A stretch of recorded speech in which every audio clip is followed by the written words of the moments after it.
मात्र आपके दर्शन ही मेरा प्रयोजन है। नारद, अकारण तो तुम कुछ करते ही नहीं। इस दर्शन के कार्य में भी कारण अवश्य होगा। अब क्या निवेदन करूं देवेश्वर? माता सती के न होने से कैलाश के वातावरण में शून्यता व्याप्त हो गई है। आप तो समाधि में लीन हो जाते हैं, किंतु आपके शिवगण नंदी, भृंगी कहां जाएं, क्या करें? क्यों? इन्हें क्या कष्ट है? शून्यता ही सबसे बड़ा कष्ट है देव।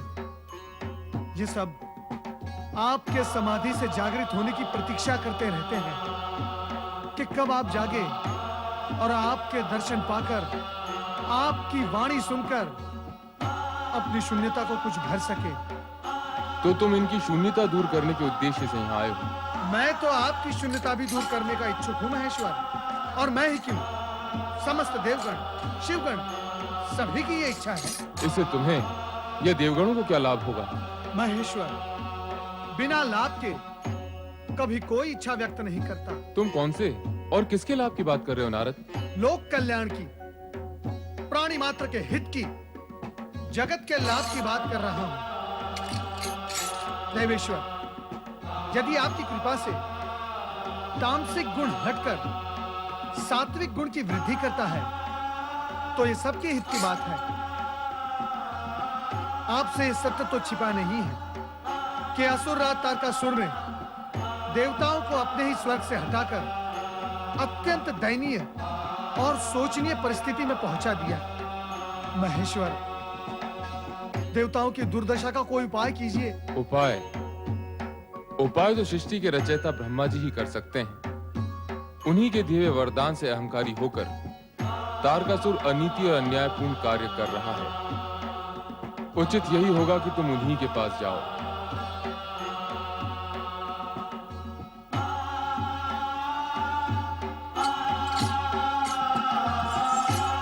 देव ऋषि,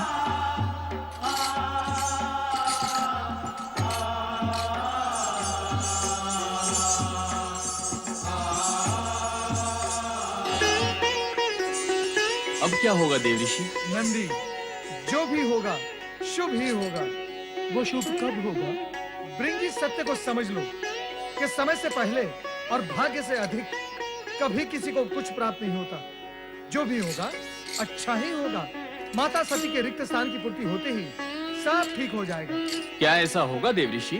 अवश्य होगा नंदी, अवश्य होगा। भोलेनाथ की कृपा से अवश्य होगा। नारायण नारायण।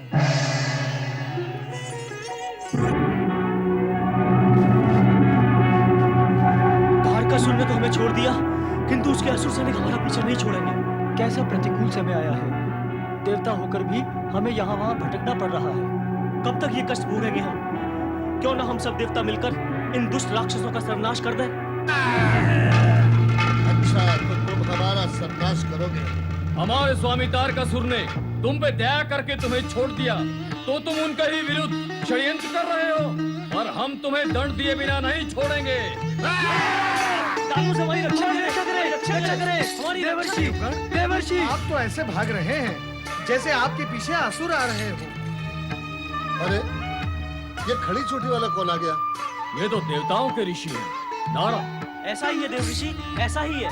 कुछ उपाय करें मुनिवर, हमारी रक्षा करें देवऋषि। यदि मैं आपकी रक्षा करूंगा तो फिर मेरी रक्षा कौन करेगा? देवगण, कृपया स्वयं आप अपनी रक्षा कर ले तो उचित होगा। नारायण नारायण। देवराज, कहाँ हैं आप? देवराज।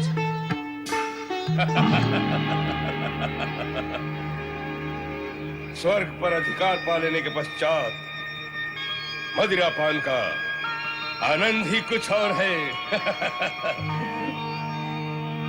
क्षमा महाबली, क्षमा क्षमा महाबली, क्षमा।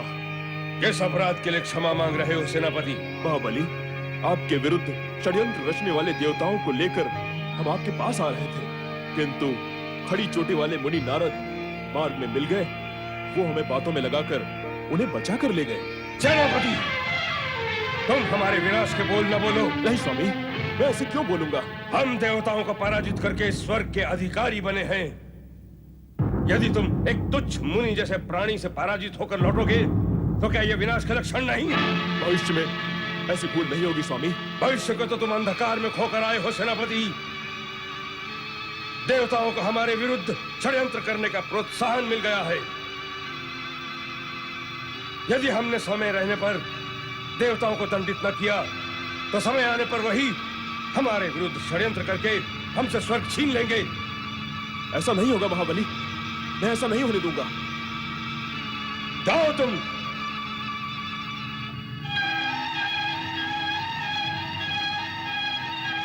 महाबली तारकासुर भी कदापि ऐसा नहीं होने देगा। हे परमपिता, यदि हम अपनी रक्षा करने योग्य स्वयं होते तो इस तरह छिपते हुए मारे मारे क्यों फिरते? अब तो आप ही कोई उपाय कीजिए, आप ही हमारी रक्षा कीजिए ब्रह्मा जी, आप ही हमारी रक्षा कीजिए। नारायण नारायण। परमपिता, देवगणों की दुर्दशा अब देखी नहीं जाती, कृपया इनकी रक्षा का कोई उपाय कीजिए। उपाय हो रहा है नारद। कहाँ हो रहा है उपाय सृजनहार? कैसे हो रहा है? देवराज, तारकासुर का वध होना ही देवगणों की सुरक्षा का एकमात्र उपाय है। किंतु पिताश्री, उस अत्याचारी तारकासुर का वध करेगा कौन? उद्दंड तो वो था ही। स्वर्ग पर अधिकार करने के पश्चात वो अहंकार के वश में होकर और अधिक उद्दंड, वो निरंकुश हो गया है। हमारी रक्षा करो प्रभु, हमारी रक्षा करो ब्रह्मदेव। परमपिता, उस दुष्ट तारकासुर के राक्षस नित्य ही देवताओं को पीड़ित कर रहे हैं। इससे हमारी रक्षा कीजिए, कुछ उपाय कीजिए ब्रह्मदेव, कुछ उपाय कीजिए। क्या उपाय करें और किसका उपाय करें? दुष्कर्म करो तुम और उपाय करें हम। और उपाय करने के पश्चात क्या होगा? तुम पुनः दुष्कर्म करोगे और पुनः तुम्हारी यही दुर्दशा होगी। दुष्कर्म? कौन से दुष्कर्म सृजनहार? मैंने कब दुष्कर्म किए हैं? देवराज, तर्क करने से सत्य और पीछे हटता है, सामने नहीं आता। क्या यह सत्य नहीं कि तुमने समुद्र मंथन से प्राप्त अनेक रत्न, उपकरण एवं सिद्धि प्राप्त करके भूख त्रास नहीं किया था? क्या यह सत्य नहीं कि सुख और सुविधा प्राप्त होने पर तुम अपने कर्तव्य और दायित्व से विमुख होकर राग रंग में डूब गए थे? क्या यह सत्य नहीं कि तुमने पराई स्त्री, पराय धन और पराई संपत्ति पर सदा कुदृष्टि डाली? अरे, तुम्हें इंद्रासन इसलिए तो प्राप्त नहीं हुआ था कि तुम सर्वाधिकारी बनकर स्वर्ग की केवल सुविधाएं भोगते रहो, दूसरों को कष्ट देकर, उनका शोषण करके केवल अपने स्वर्ग को सतरंगी बनाओ। तुम ये सब करते रहे। शची, तुम भी चुप रहे। यदि तुम्हारी भोग वृत्ति का इसने समय रहते विरोध किया होता तो न आज तुम कष्ट में होते, तो तुम्हारा ये देव परिवार पटक रहा होता।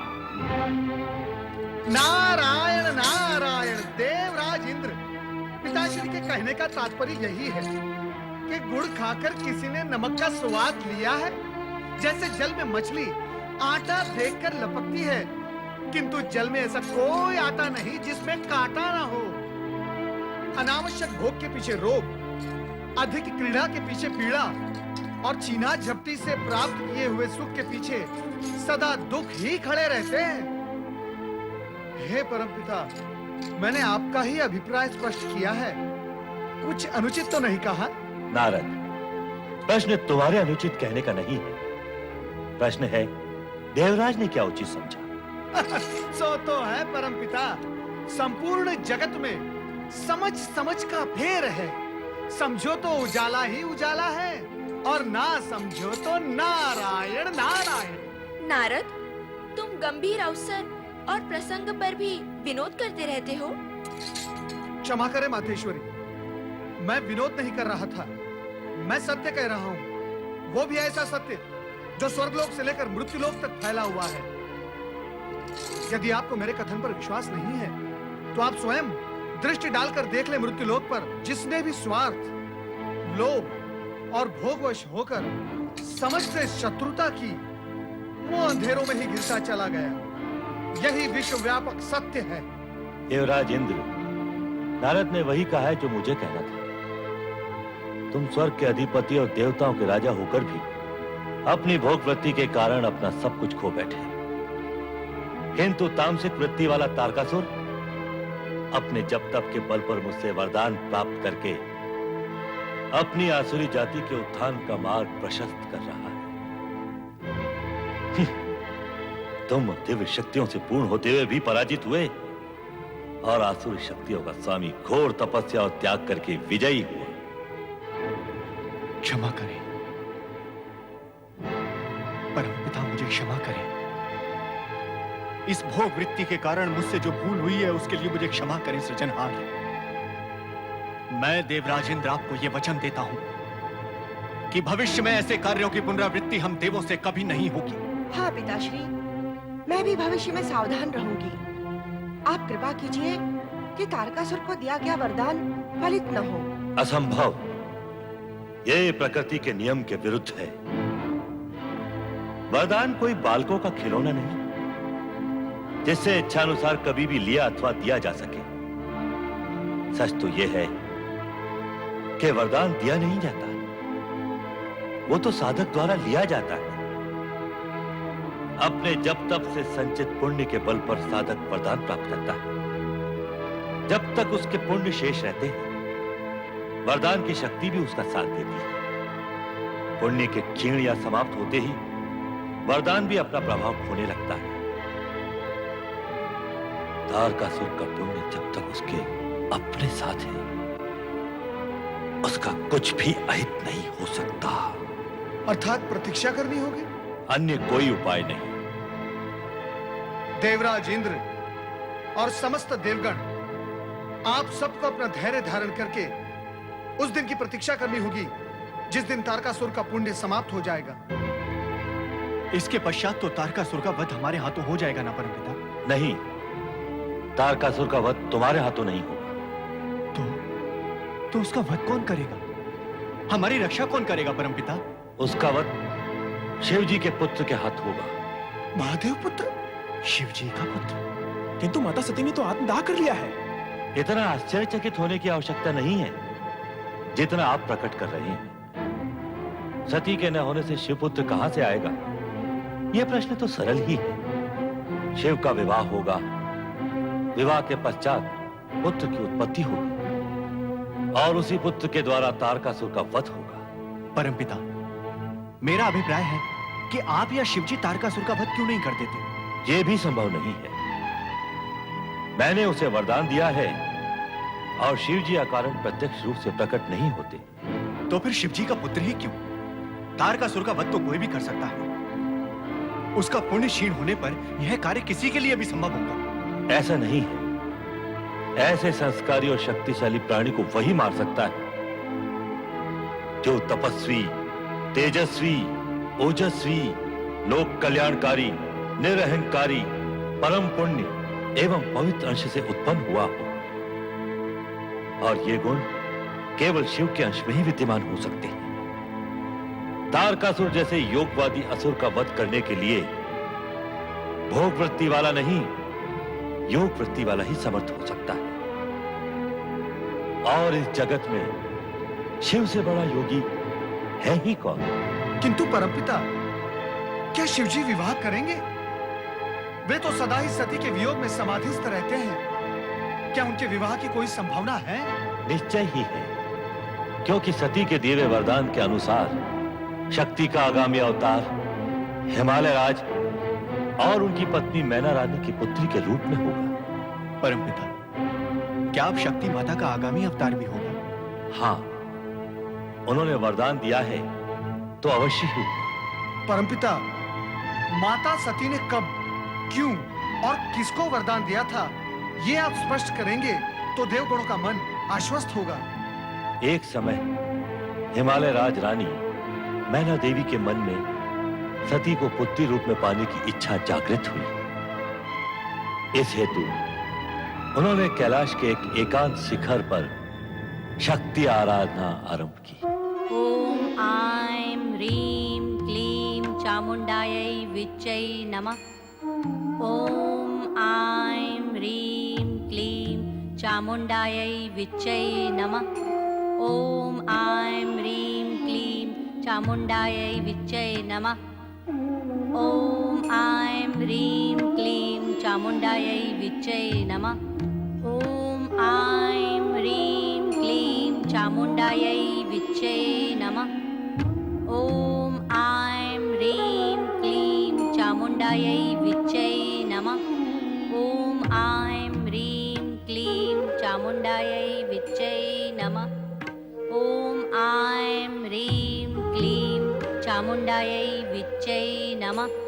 ॐ ऐं ह्रीं क्लीं चामुण्डायै विच्चै नमः। ॐ ऐं ह्रीं क्लीं चामुण्डायै विच्चै नमः। ॐ ऐं ह्रीं क्लीं चामुण्डायै विच्चै नमः। महारानी मैना देवी, जागो, जागो मैना देवी।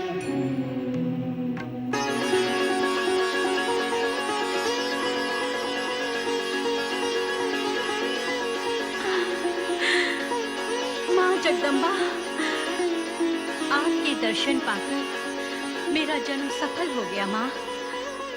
और तुम्हारे जब तक से मैं प्रसन्न हो गई।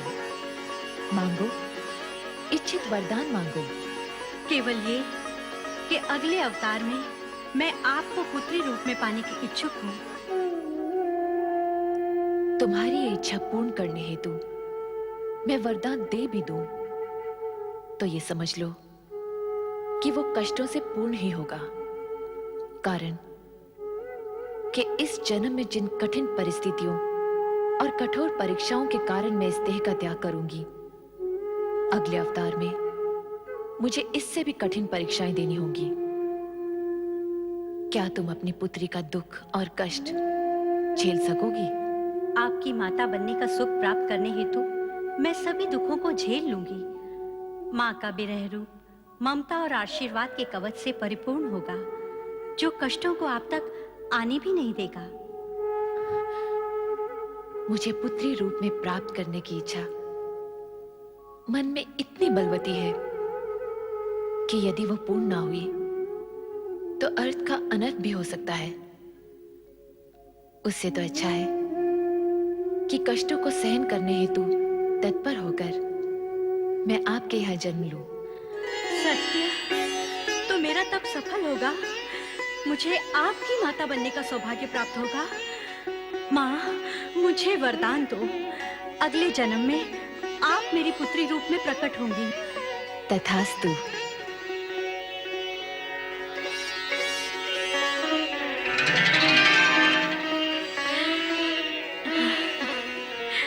यह अटल सत्य है कि सती के दिए हुए वरदान के अनुसार सती के पुनः नारी अवतार के माता पिता बनने का श्रेय हिमालय राज और मैना को प्राप्त होगा। देवराजेंद्र, इस हेतु आप सभी देवगणों को मैना रानी और हिमालय राज के पास जाकर उन्हें सती के वरदान का स्मरण कराते हुए शक्ति आराधना के लिए प्रेरित करना होगा।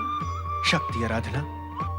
हाँ, शक्ति आराधना, जिससे उद्देश्य पूर्ति की दिशा में कार्य प्रारंभ हो सके। जो आज्ञा ब्रह्मदेव, हम इसी क्षण वहां जाते हैं।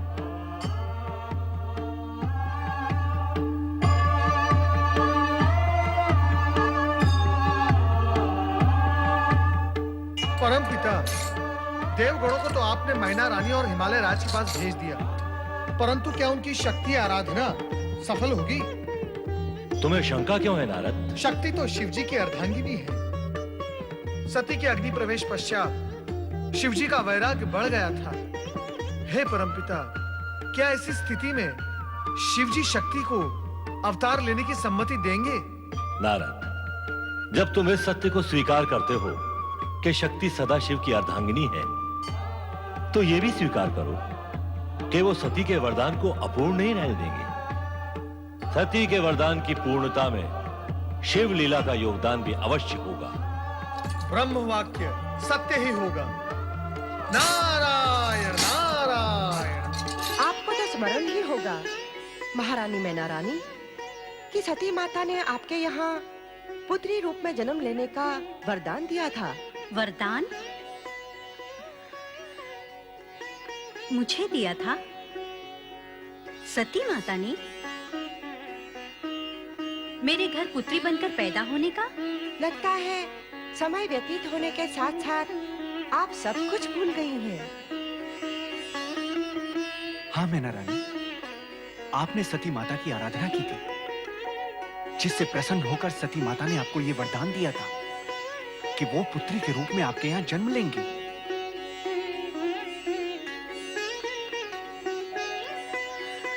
हाँ हाँ, कुछ कुछ स्मरण तो हो रहा है। सती को पुत्री रूप में पाने के लिए मैंने आराधना तो की थी। तो अब उस वरदान की पूर्ति के लिए आपको माँ शक्ति की आराधना करनी होगी। हाँ, आपको शक्ति आराधना करनी होगी, क्योंकि सती ही शक्ति का रूप है। शिव लीला के कारण आप वो वरदान भूल गई हैं। शक्ति की आराधना द्वारा शक्ति को जागृत कर आपको उन्हें वरदान का स्मरण कराना होगा।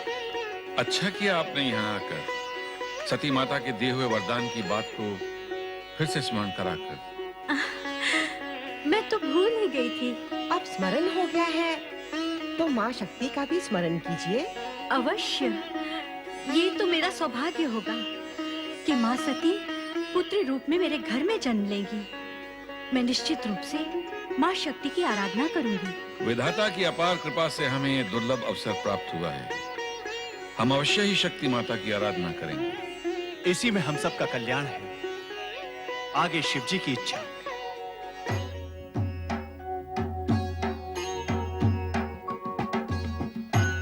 ये तो नित्य की समस्या है। भोलेनाथ को समाधि से जगाएं कैसे? उन्हें बारंबार जगाने की आवश्यकता क्या है स्वामी? सुयशा, सोच विचार कर बोलो। भोलेनाथ इसी प्रकार समाधि में लीन रहे तो क्या हम अनाथों की भांति रहेंगे? ये निरंतर समाधि क्या उनको वैराग्य की ओर नहीं ले जाएगी? हमारा क्या होगा? वो तो हमारे स्वामी हैं। उनके बिना हमारा पोषण और रक्षा कौन करेगा? क्षमा करे स्वामी, भूल हो गई। भोलेनाथ की समाधि तो देवऋषि नारद ही भंग कर सकते हैं। किंतु देवऋषि नारद है कहाँ? उनको बुलाएं कैसे? वो कब आएंगे? कब भोलेनाथ जागेंगे?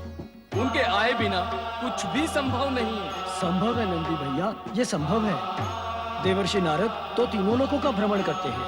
हम सब मिलकर उनका आह्वान करें तो वे अवश्य प्रकट होंगे। हाँ नंदी महाराज, हम सब मिलकर उनका आह्वान करते हैं। क्यों सुयशा, ये उपाय उचित है? हाँ स्वामी, ऐसा करना उचित होगा। हे ब्रह्मा जी के मानस पुत्र, हे ऋषियों में श्रेष्ठ देव ऋषि नारद जी, हम आपका आह्वान करते हैं। ओम ब्रह्मपुत्र नाथाय नमः। ओम ब्रह्मपुत्र नाथाय नमः। ओम ब्रह्मपुत्र नाथाय नमः। ओम ब्रह्मपुत्र नाथाय नमः। ओम ब्रह्मपुत्र नाथाय नमः। ओम ब्रह्मपुत्र नाथाय नमः। ओम नमः। ओम ब्रह्मपुत्र नाथाय नमः। ओम ब्रह्मपुत्र नाथाय नमः। ओम ब्रह्मपुत्र नाथाय नमः। ओम ब्रह्मपुत्र नाथाय नमः। ओम ब्रह्मपुत्र नाथाय नमः। ओम ब्रह्मपुत्र नाथाय नमः। ओम ब्रह्मपुत्र नाथाय नमः। ओम ब्रह्मपुत्र नाथाय नमः।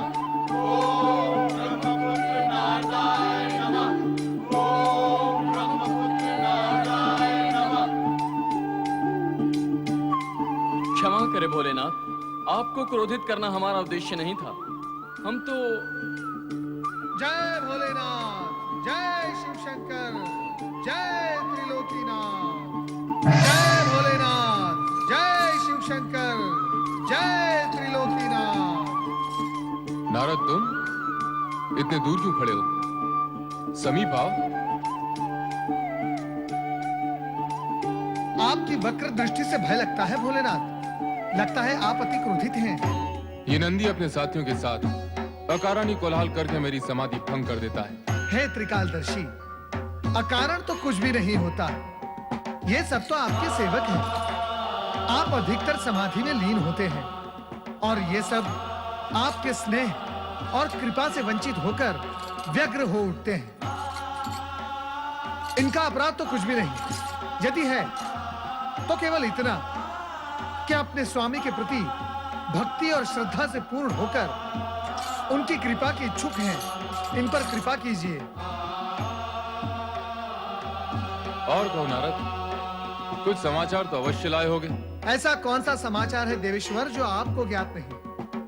आपको तो यह भी ज्ञात होगा ही देवेश्वर कि ब्रह्मदेव ने इस सत्य का उद्घाटन किया है कि हिमालय राज की पत्नी मैना के गर्भ से मां शक्ति जन्म लेंगी। तो महादेव आपको ज्ञात होगा ही, किंतु मुझे यह ज्ञात नहीं है कि मां शक्ति के जन्मदिन का शुभ अवसर कब आएगा। हे महादेव, आप मुझे यह बताने की कृपा करें कि मां शक्ति का अवतरण कब होगा।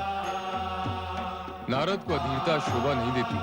अधीरतावश नहीं, अधीरतावश नहीं भोलेनाथ, जिज्ञासावश पूछ रहा हूं। नारायण नारायण। इस हेतु की तीनों लोकों में इसकी चर्चा और प्रचार कर सको। नहीं महादेव जी, मैं ऐसा नहीं करूंगा, सत्य कह रहा हूं। मुझे तुम्हारा स्वभाव ज्ञात है नारद। कोई भी बात तुम्हारे पेट में अधिक समय टिक नहीं सकती। हे त्रिकालदर्शी, मेरे स्वभाव में सुधार हुआ है। नारायण नारायण। महादेव जी, आप कृपा कर मुझे ये बता दे कि मां शक्ति जन्म कब लेंगी। अपने प्रश्न का उत्तर पाने हेतु तुम्हें प्रतीक्षा करनी होगी नारद।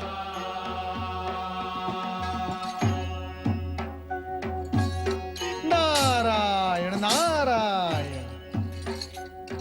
व्यर्थ की चिंता न करो नंदी, निकट भविष्य में वो समय आ रहा है जब तुम्हें देवादिदेव को समाधि से जगाने के लिए मेरी प्रतीक्षा नहीं करनी पड़ेगी।